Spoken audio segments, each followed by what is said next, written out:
kehidupan manusia tak hanya di dunia, namun juga di akhirat. Kehidupan dunia adalah kehidupan yang teramat singkat.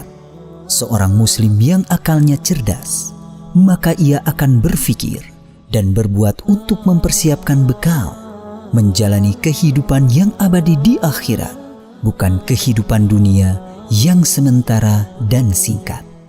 Nabi SAW bersabda, "Al-kayyisu man dana nafsah wa 'amila lima ba'da al-maut, wal-'ajizu man atba'a nafsahu hawaha wa tamanna 'ala Allahil amani."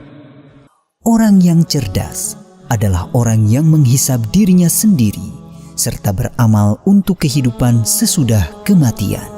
Sedangkan orang yang lemah akalnya adalah orang yang mengikuti hawa nafsunya serta berangan-angan mendapatkan anugerah dari Allah Subhanahu wa Ta'ala tanpa beramal.